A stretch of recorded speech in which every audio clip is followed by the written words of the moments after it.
Up to this, we have discussed about monosaccharides. Now, let's start with the oligosaccharides. Oligosaccharides are the sugars which on hydrolysis gives 2 to 10 monosaccharide units. And based on the number of monosaccharide units formed, oligosaccharides are divided into disaccharide, trisaccharide, tetrasaccharide and so on. But in this chapter or in this unit, we are discussing only about disaccharides.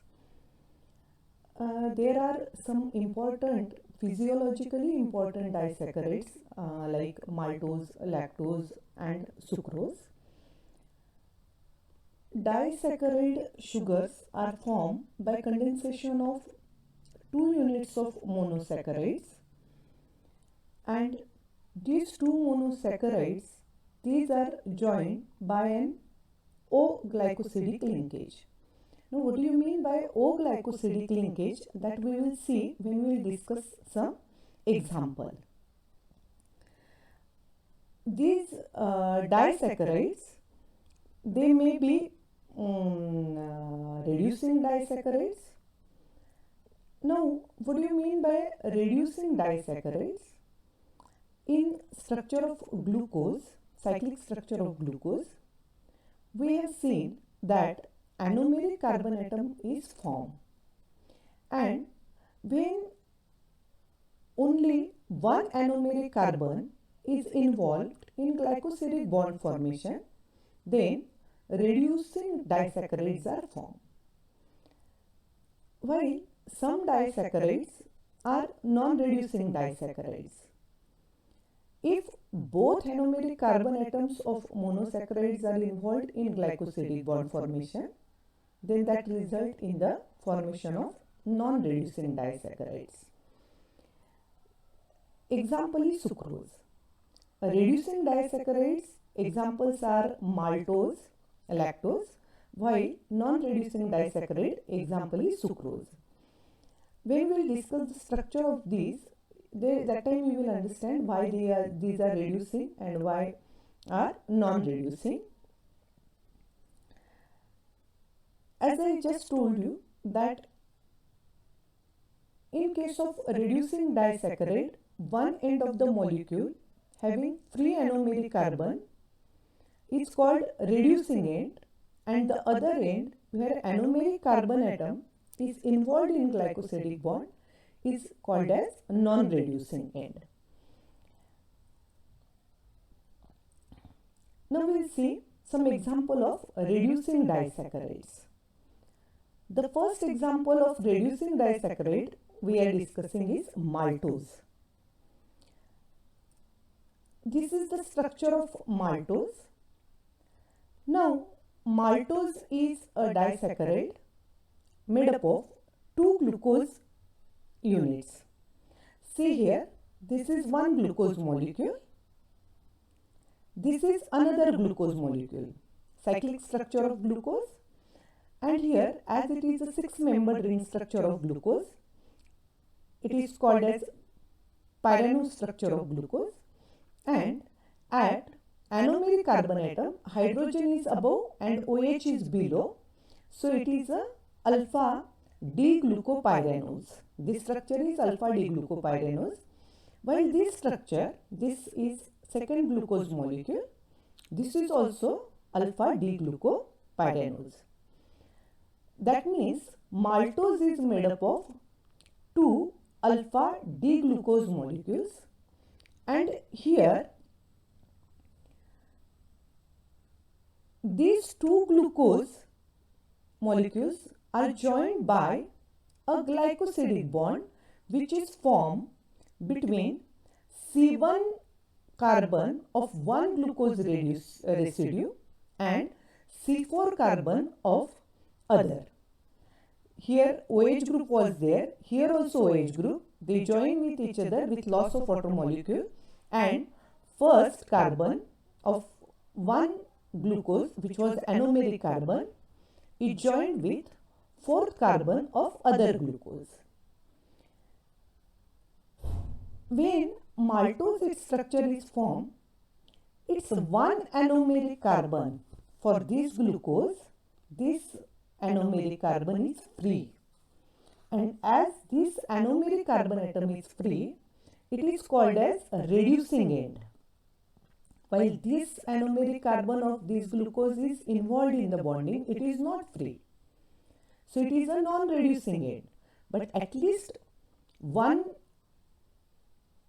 anomeric carbon atom of second glucose is free, and therefore maltose is a reducing sugar.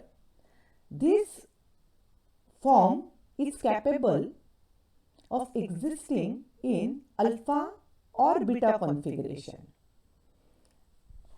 Maltose, as its one anomeric carbon atom is free, it can act as a reducing sugar and it can reduce Tollens reagent, Benedict solution. Second thing, maltose is made up of two same monosaccharide units. Both are alpha D glucose, both are glucose molecule. So maltose, it is a homodisaccharide because both monosaccharide units are glucose, they are same. So it is a homodisaccharide, and the glycosidic bond, it is formed through oxygen, so it is called as O-glycosidic linkage. Second thing, as this glycosidic linkage is formed between first carbon atom of one glucose and fourth carbon atom of other glucose, this linkage is called as alpha 1,4 glycosidic linkage. Here one alpha D-glucopyranose is joined with another alpha D-glucopyranose, and hence it is a disaccharide which has alpha 1,4 glycosidic linkage. Just now we saw the structure of maltose, and in maltose this carbon atom, this anomeric carbon atom, it is free, and hence the anomeric carbon atom of as the second glucose is free, therefore maltose is a reducing sugar. Second thing, it is capable of existing in alpha as well as beta configuration, and hence maltose, it can undergo mutarotation also. Now we will see the structure of lactose. If you see here, lactose, it is made up of, this is beta glucose. If you see the structure carefully, it is a beta glucose. OH is above, H is below, and this is beta galactose. This is beta glucose and this is beta galactose.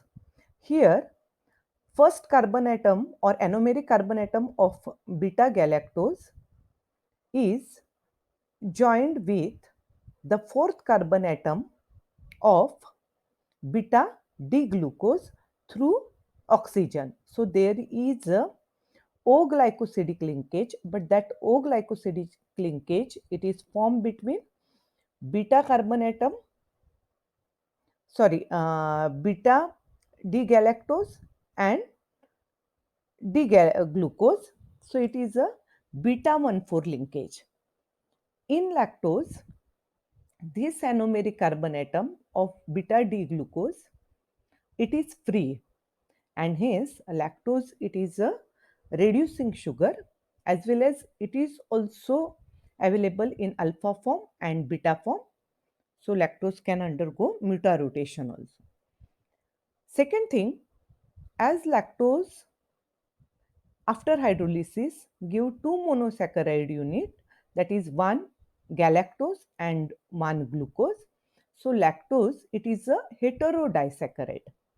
We just saw maltose, it is made up of two glucose units, similar monosaccharide. So maltose is a homopolysaccharide, while lactose, as it is made up of galactose and glucose, it is heterodisaccharide. disaccharide. Now we will see non-reducing disaccharide. The best example of non-reducing disaccharide is sucrose. This is the structure of sucrose. Sucrose is one of the common heterodisaccharide which on hydrolysis give equimolar mixture of D-glucose and D-fructose. These two monosaccharides are held together by a glycosidic linkage between C1, this is the C1 of D-glucose, and C2 of beta D-fructose. Here, this glucose molecule, it is in the pyranose form, 6-membered ring structure, while fructose it is in furanose form. And glucose and fructose, they are joined with each other through O-glycosidic linkage which is present between the anomeric carbon atom which is present at first carbon of glucose and anomeric carbon of fructose which is present at second carbon atom. So this linkage is called as glucose alpha 1 and beta 2 of fructose, because fructose it is in beta form but glucose it is in alpha form. Second thing, here since the reducing groups of glucose and fructose are involved in glycosidic bond formation, sucrose is a non-sugar. You can see this is the reducing carbon of glucose and this is the reducing carbon of fructose. Both are involved in linkage, both are not free. So sucrose is a non-reducing sugar. Second thing, here sucrose actually it's a dextrorotatory. It rotates plane polarized light to right. But after hydrolysis, it gives one molecule of glucose which is dextrorotatory and one molecule of fructose which is levorotatory. Since the levo-rotation of fructose, it is minus 92.4 degree, it is more than dextrorotation of glucose which is plus 52.5 degree.